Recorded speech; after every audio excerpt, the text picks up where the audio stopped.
and welcome to everyone that's joining us tonight. We're thrilled to have you join us for this important and practical conversation about understanding different learning styles and how to tailor education to suit your child's unique needs. My name is Dewald, and I'm part of the CambriLearn team, where we are passionate about helping every child learn in the way that best works for them. Tonight, we'll be joined by the wonderful Dominique Brits, a seasoned and internationally accredited life coach who's helped hundreds of families unlock their child's potential through personalized learning. You'll walk away with a clear understanding of how learning styles work and how to spot them in your child, and most importantly, how CambriLearn supports these differences with flexibility and care. Stay until the end, and we'll share a QR code with you where you'll be able to download our free Learning Styles Toolkit, plus a chance to ask Dominique a question live. Should you stay towards the end, we'll have an exclusive promo code that's valid only for the attendees of this webinar. And if you've got a question while Dominique is busy, we pop them in the QA section and our support team will gladly answer them. Dominique, let's dive in.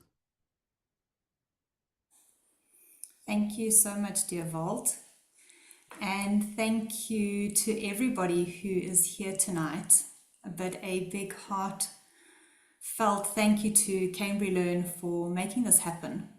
This is one of my absolutely favorite topics to talk about.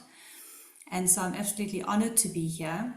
And again, thank you to CambriLearn for this amazing opportunity, not just for me, but for all of you here tonight.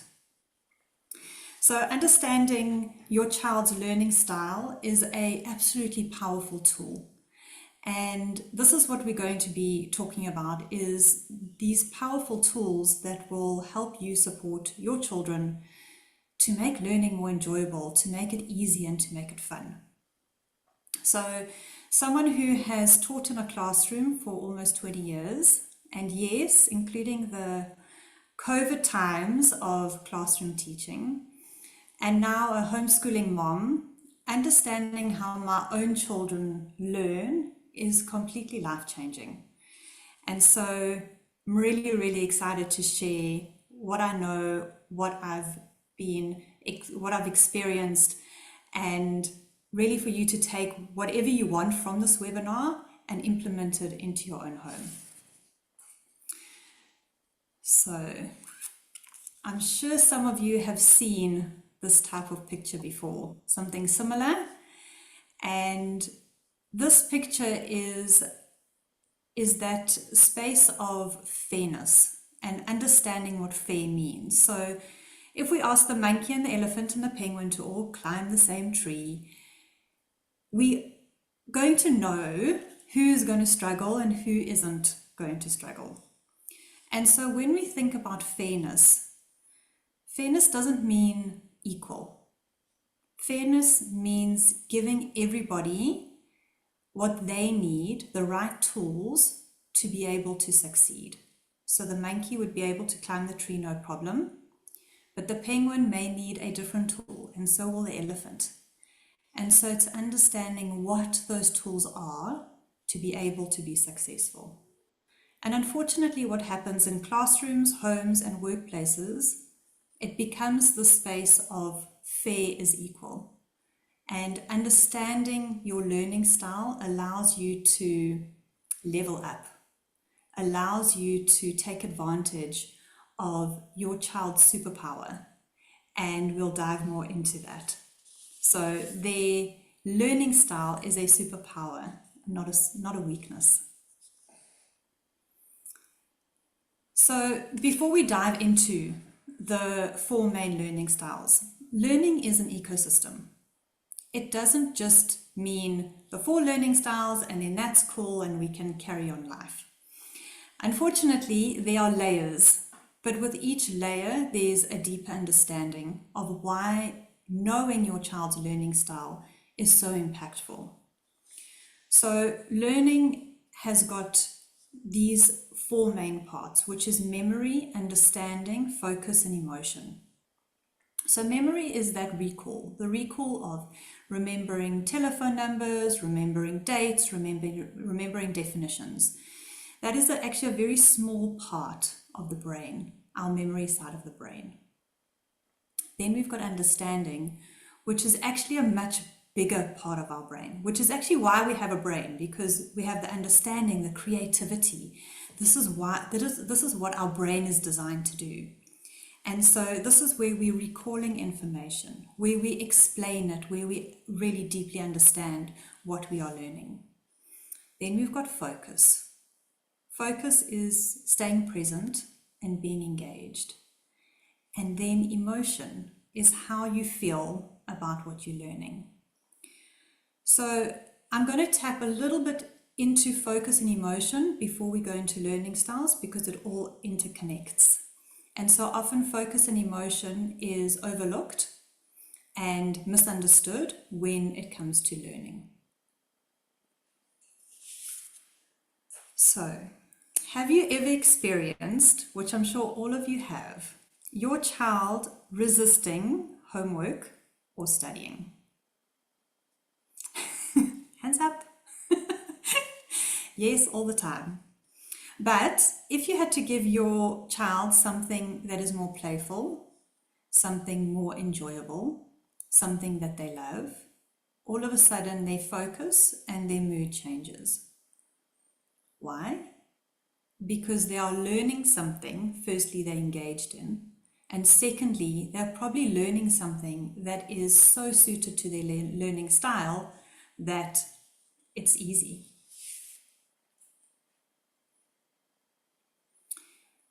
So when we look at the different layers again in our learning styles, like I said, it's an ecosystem. So how we learn is important, but it's also the where, when, and what else is going on in their world that is important.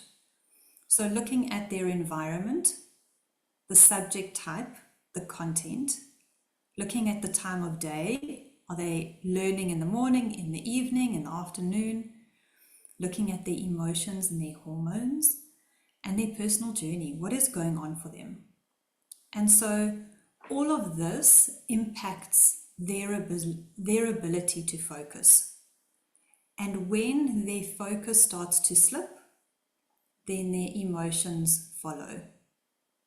So then frustration and anxiety and avoidance comes into place. And that's when the fighting starts. This is when the frustrations really, really come into place for us as parents and for us as teachers. So if your child is zoning out, shutting down, or getting angry about schoolwork, it may not be just about laziness or attitude. There could be so many different things that are going on underneath the surface. So I absolutely love this picture, the iceberg analogy. It's such a clear visual of what is happening. So we see 10% of what is happening. We see screaming, rolling eyes, complaining, eating, more or less, tears, procrastination. This is 10% of what we see when our children learn. But what's happening, 90% of what's happening underneath is what we don't see. Fear, shame, rejection, confusion, hurt, guilt, embarrassment, overwhelm, helplessness, uncertainty, envy, disappointment. And when these are not acknowledged, the 90% is not acknowledged, then we see the 10% frustration, rolling eyes, and attitude. And when we only respond to the 10%, we end up reacting. So we end up taking away devices, we end up raising our voices, we end up pushing harder. But when we just take note of the 90% that is happening underneath, we as adults, as parents, as teachers, we start to respond. And when we start to respond, we approach it with empathy, with compassion, with intention. And then learning just becomes absolutely incredible. The children really take in the information. They start engaging differently just because we are acknowledging where they are at. And so let us dive into the 4 learning styles. So this is the VARK learning model, which is visual, auditory, reading, writing, and kinesthetic. So just to highlight and just to remember that we are all 4 learning styles. As long as we can see, hear, read and write, and move. But there are going to be 1 or 2 that are more natural, that are more effective, that are more dominant to the others. And so when we acknowledge and allow our children to learn in their superpowered ways, they have the ability to focus better. They have the power to stay motivated, and they start to build true deep confidence. So what I'm going to do is I'm just going to explain with each learning style. I'll share a success story of what I've experienced with some of my clients, some of my students, with identifying their learning style and how it shifted things so much for them. Each story highlights something important. When a child learns in a way that works for them, their focus improves, their confidence grows, and their resistance starts to disappear. And that is what we want. We want that resistance to disappear. We want that resistance to run out the door so our children can get fully engaged and involved in what they are learning.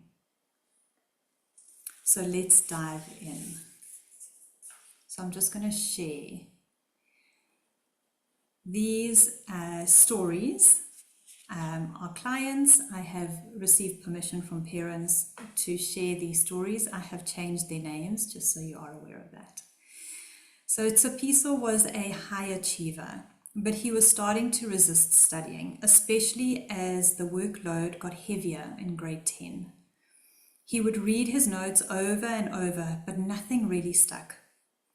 So we discovered he was a mix of visual and auditory and decided to try something new. Instead of reading his history notes, he turned them into comic strips, complete with characters and storylines. Suddenly, he started enjoying studying, and his mom said she didn't have to fight with him anymore. It was a simple shift, but it made all the difference.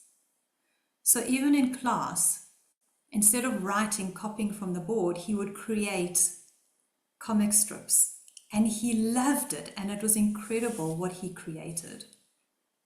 And so if you do have a visual learners learn, they think in pictures. Their superpower is their eyes. So if their superpower are their eyes, having their eyes checked regularly is very, very important. They understand better with diagrams and images and videos. They love using mind maps, post-its, color coding, and symbols. These are our stationery shoppers. So moms and dads, you know who I'm talking about. Those girls and boys who just want to go stationery shopping because of all the colors and all the pens and all the highlighters. Those are our visual learners. They often picture the information like a movie in their head. And you may hear them say, I see what you mean. So if you do have a visual learner, ways to support them is encourage them when they're writing notes, encourage them to use symbols and abbreviations, and allowing them to create their own. So when they are learning, allow them to create their own notes, their own studying ways. It doesn't need to just be on a piece of paper with words. So allow them to create their own symbols, their own abbreviations, allow them to use post-its, allow them to use colors. I often suggest, and yes, it's just a suggestion, is each subject is a different color. So when I think of maths, I go, oh, okay, that's blue. When I think of geography, they go, okay, that's green. Their mind immediately goes to that color because that's how their mind works. Allow them to do mind maps. And I know there is a resistance to mind maps because many schools teach mind maps. And maybe many parents say, no, do a mind map, do a mind map. But again, with mind maps, with bubble maps, allowing them to create their own, allowing them to really get creative and do it in their own way. Okay, our auditory learners. Caden was the kind of student who could listen in class and remember everything. But when it came to speeches, things fell apart. His mom described it like World War III in their home during speech week. We discovered he was an auditory learner. And instead of reading his speech silently, we had him record himself saying it in the way that he wanted to say it in front of the class. He listened to it on repeat, and the next time he had a speech, he used to get between 50 and 60 for his speeches. The next time he had a speech, he got 80%. And his mom didn't even know he had a speech coming up because there was no drama. So just shifting it slightly by recording himself, all of a sudden, the drama stopped. And he actually enjoyed doing speeches. He still enjoys doing speeches. It doesn't bother him anymore. So auditory learners absorb through sound. These are your chatterboxes. They remember better when they talk it through, listen to explanations, and discuss ideas. They may repeat things aloud and have background sound as well. So they'll often say to you, I need to hear that again. Please, can you repeat that? So if you have an auditory learner in your house, let them talk it out. And I know it can be frustrating because sometimes when they talk it out, they talk at you and they go, okay, so I need to do this and I need to put this here and I need to put this here, but I need to also do this. This is them processing what they need to do to get them to understand, to get them to memorize what they need to do. So this process is actually really, really important for auditory learners. Encourage them to storytell or to explain back to you in their own words. So with memory, we try and recite it. With understanding, it's then speaking and writing in our own words. Using rhymes and music and voice notes. That's a way to do their notes is through voice notes versus written. And then record lessons, allowing them to listen to podcasts as well. So auditory learners, it depends on the type of auditory learner, but again, this is for all learners with regards to music. So when our children listen to music, when they're studying, when they're trying to learn, it's very important the type of music that they listen to. So having their favorite song playing while they're trying to learn something new, while they're trying to understand, there's such a confusion in the brain that it actually doesn't land. So the brain is going, oh, cool, I love this song. Oh yeah, remember when we did this with this song, and remember, oh, these are the words and this is the video. And the brain is doing that, but then they're staring and looking at maths, trying to understand maths or trying to understand a different subject. And so the type of music to listen to is instrumental. And again, you can have very calm, classical, instrumental, or you can have more upbeat. It depends on emotion, it depends on the mood, it depends on their focus. So if they need to just calm down, then maybe more calming instrumental music, and maybe if they need to feel more motivated and more upbeat, they need to build on their energy, then maybe something more upbeat. And so it also depends on the volume. So having headphones would be really, really ideal in a situation like that, where they can decide on the volume on that. So sometimes they just literally need a background where they don't even really hear it, but it's taking away the noise around them, or they need it quite loud to just get them going. So I hope that helps with that. And discussion groups are amazing. Discussion groups. Okay, so reading and writing learners. MJ loved writing notes and making them look absolutely beautiful. Her mom was very impressed, but also concerned that she was spending hours writing and rewriting without actually absorbing the content. We discovered she was a strong reading and writing learner with some visual traits. We shortened her notes. We had her summarize her notes in her own words, but still kept her color and structure that she loved.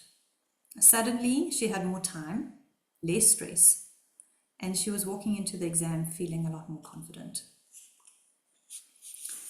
So our readers and writers love text.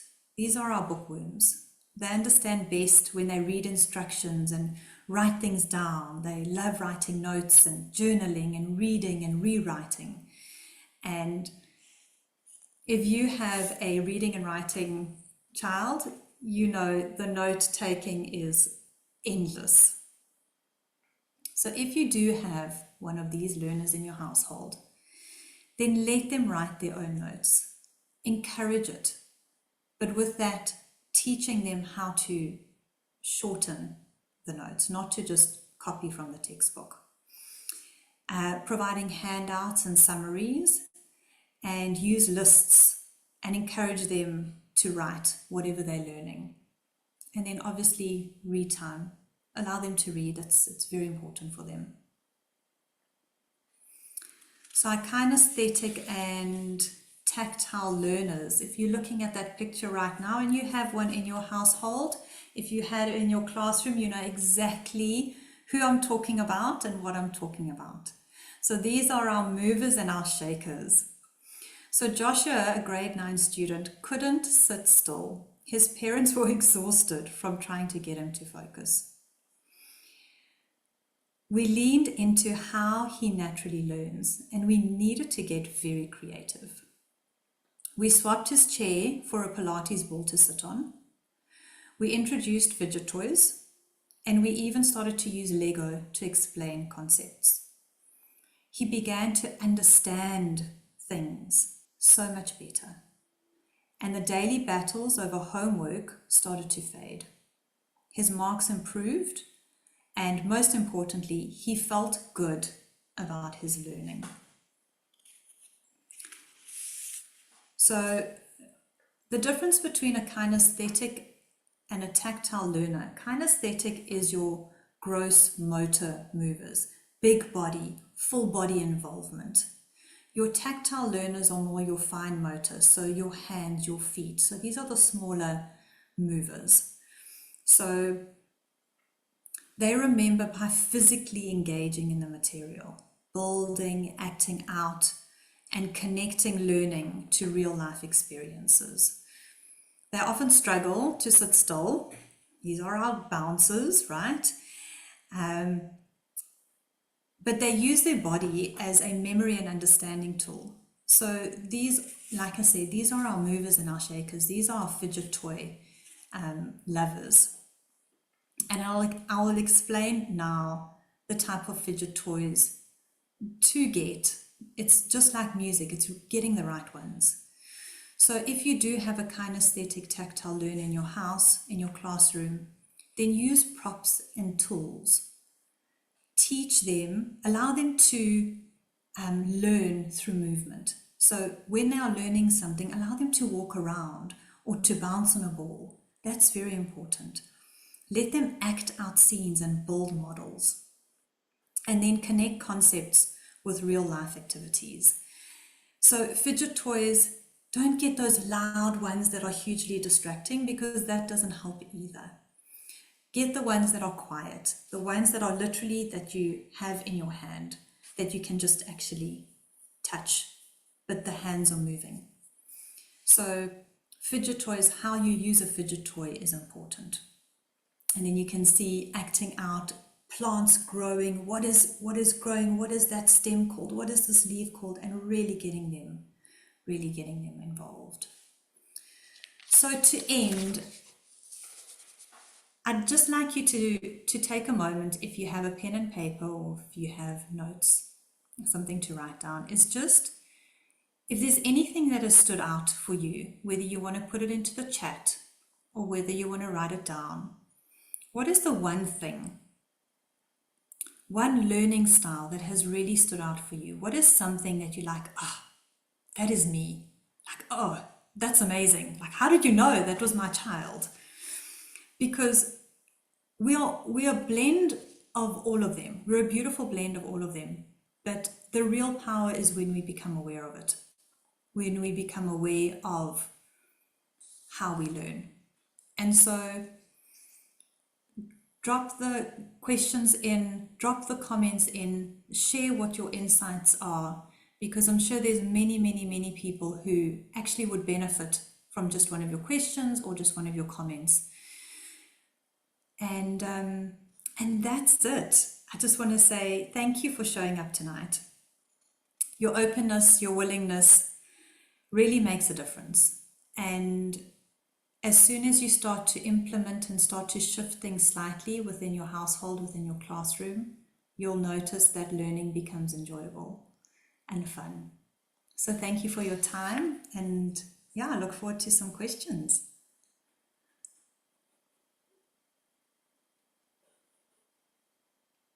Well, Dominic, that was really amazing. I'm definitely a kinesthetic learner.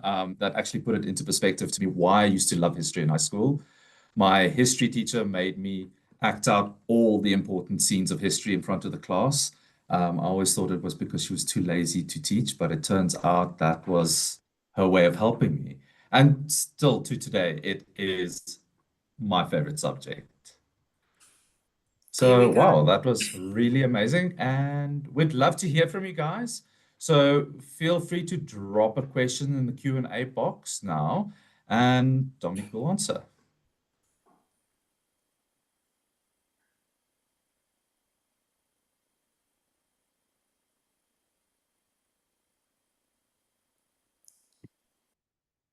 All right, Dominic, I've got one here for you. Okay. I love all of this. My question is about the kinesthetic learner in secondary school. How do I get them to study all of the content in time, but while still embracing this learning style?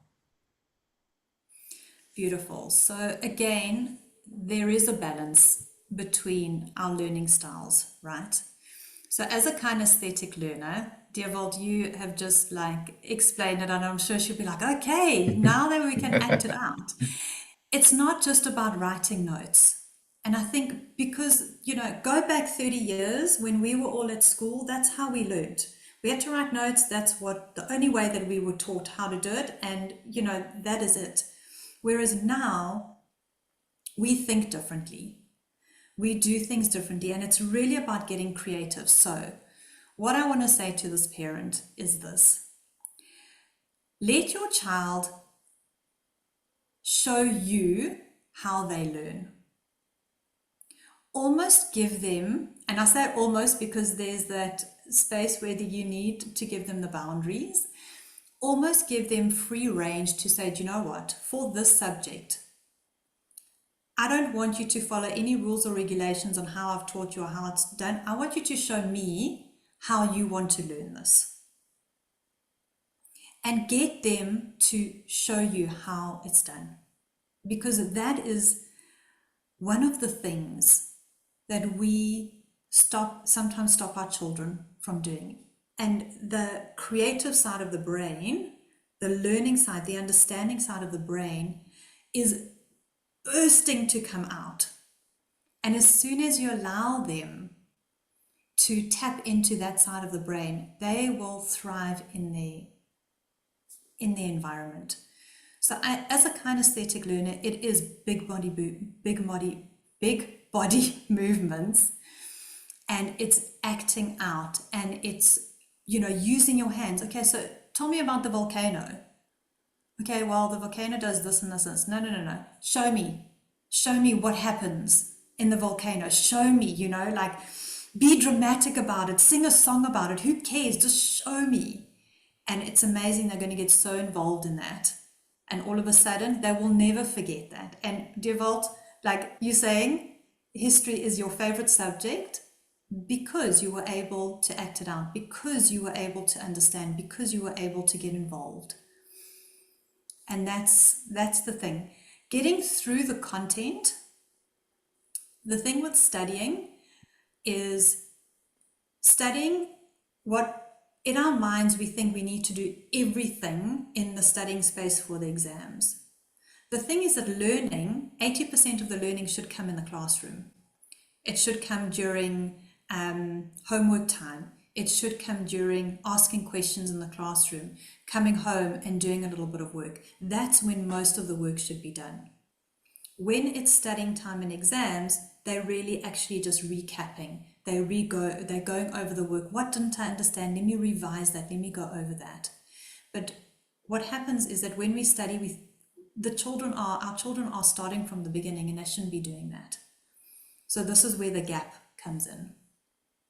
I hope I've over-explained a few things over there. Such as such as it happens when you're passionate about what you're talking about. So definitely great. I've got another one here for you. Good evening. Trust that you're well. Please advise where I can get my child assessed to determine the type of learner she is. She was assessed by an occupational therapist that indicated she needs more time to complete the assignments due to severe anxiety and OCD. She is treated for anxiety. Beautiful. So I personally do tests as well, where we can go through a process of what to do with that. I think what happens a lot of the time is we're given these reports, which are incredible and they're detailed and they're important to know where our children are at. But then we don't really know what do we do with that information. Like, what is that? How do I give my child more time? What does that look like? And this is where I've become very passionate about what I do, is because having taught so many different children with different abilities, I went from mainstream, remedial, bridging class, special needs. So I've learned to really, really break things down into simple steps, and we forget about the simple steps. CambriLearn, I know that CambriLearn teaches in different ways as well. So they present their content in different ways, which then also gives a little bit more extra time. It does give time for children to learn to go through that process with a lot more time and space. Oh, fantastic. I've got another lovely one here for you. Do you have tips for teaching children with different learning styles in the same classroom without distracting each other? So, Yes, okay, so you've got 30 odd children in your classroom, and each of them having different personalities. So teaching different children, it's so layered. It's so layered. So it's not about, my biggest frustration as a teacher was the time limit. You've got 30 minutes to teach this concept to 30 children. And so my tip for you, firstly, would be start with identifying which child is what type of learner, right? You'll know your movers, you'll know your auditory, you'll know your reading and writing, and you'll know your visual learners. If I just had to say who's kinesthetic, you'll be able to name them immediately. And so from there, my sense is put them into groups. Kinesthetic learners together, you are going to do this type of exercise. All doing the same thing, but done in a different way. And I know in the beginning, I mean, this is so general and this is so, I just don't have the, if I have a 1 hour conversation with you, I'd be able to really just tap into that a little bit more. But in the beginning, it comes across as very overwhelming. But as you get into it a little bit more, the worksheets can be slightly different. How you present it can be slightly different. How you give instructions can be slightly different. And it's not putting more workload onto you. In the beginning, it might seem like that. It's not putting more workload onto you. It's actually making your teaching easier. And so when you are able to do that, put them into groups and being able to give the work differently, all of a sudden your classroom becomes more enjoyable and your children become heard and they become more engaged, because that's actually what you want, more engaged children. And when you do that, then it becomes more enjoyable. I know I haven't answered your question fully, but it is quite a loaded question. And it's quite general. So my tip is firstly identify who's who and then separate them to groups and see if that works. I really actually like that answer. I know you said it didn't really answer the question, but I feel like it really did, because I mean, I keep going back to when I was in high school and kinesthetic learner, where even the maths teacher would say, okay, you're the teacher for the day. Come explain linear expressions, even though I was a 30% club, and not top 30%, bottom. After that teacher, I definitely started doing much better. I mean, I was kinesthetic, the learners in the class were more auditory, listening, and visual, and two birds, one stone, helped me, help the learners see it in a different way. So definitely good. Yeah. All right, so we've got another one here. The reading and writing was actually a new one for me. Can you explain a little bit more about this technique? So our readers and writers are our traditional students, those who love to take notes. So it is part of the visual. So you've got your visual spatial learners and you've got your visual linguistic learners. So your visual spatial learners are your pictures, your colors, and your visual linguistic are your readers and writers.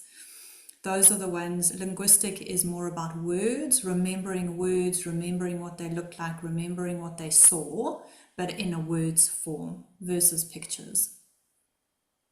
So that's the difference. And then with the reading, it's also then it can be connected to the auditory, because if they're reading, then they're listening to what they're saying. So it's a combination, but it's more with the text versus just words or just pictures. Great. I'm very excited for this question. When I saw pop up, I was waiting for someone to ask this. So will a learner learn in different ways for different subjects, and how do you balance it? Yes. So yes and yes. So yes, learners will learn with different learners will learn with, let me find my words again. Learners will learn differently with different subject, because sometimes what happens is that if you love a subject, it just comes naturally to you.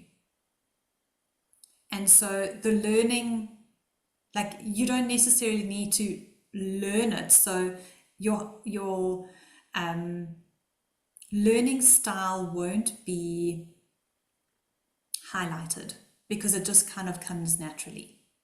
Whereas if it's a subject or a topic that you battle with, then you really need to draw from your superpower. You really need to take what you know, take your tools and be able to work with it. So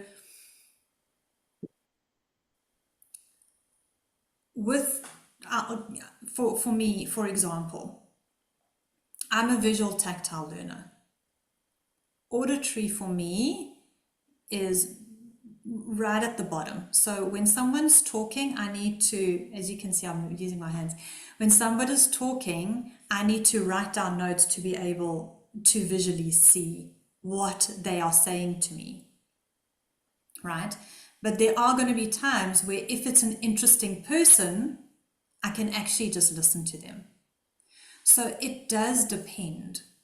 And again, we are all for learning styles, so it's not one size fits all. And this is where it becomes slightly more layered, because it's not like, okay, visual learner, and then that's it for everything that I do. Sometimes you might be stronger auditory within a different space. And then what was the other part of the question, dear Walt? How do you balance this? Balance is not equality. Balance is, what do I need in the situation I'm in?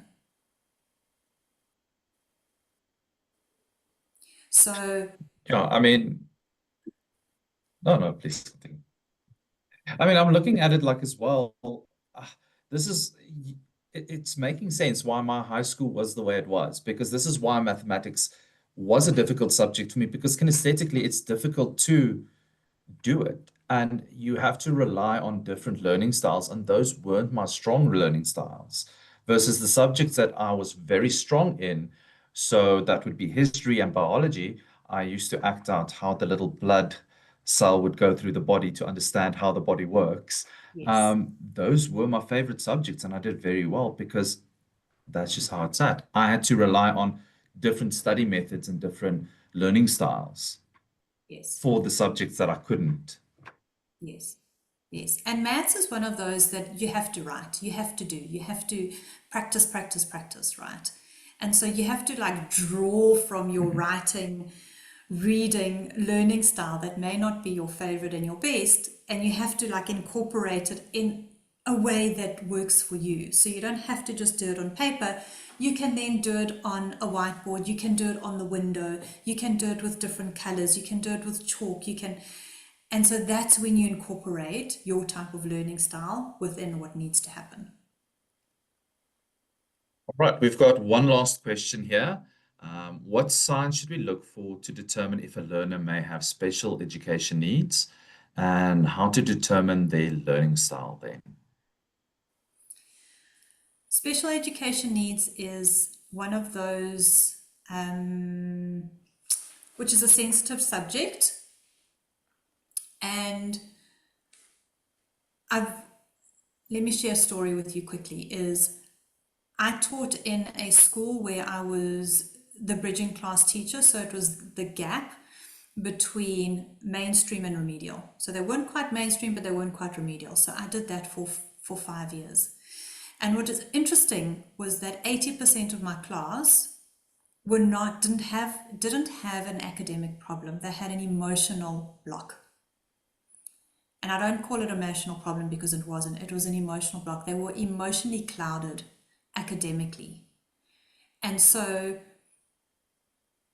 if I look at a lot of children, the learning disability is not a learning disability. It is an emotional frustration and emotional cloud that's going on.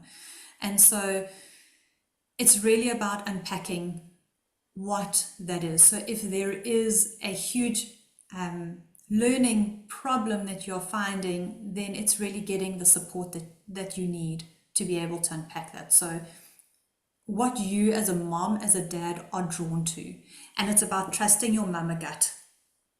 It's really, really about that, no matter what anybody says.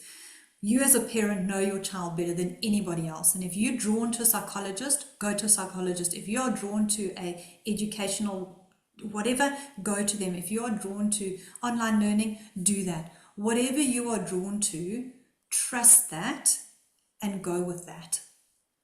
And so that's the advice I would give you around learning disabilities. The signs, there are so many, but it doesn't necessarily mean that it's a learning disability. It could be an emotional cloud. And so just trust you and go down the path that you feel is the best. I'm happy to also have a conversation with you about it to see where you're at, and then I can guide you through that too, if that's what you if that's what you would prefer.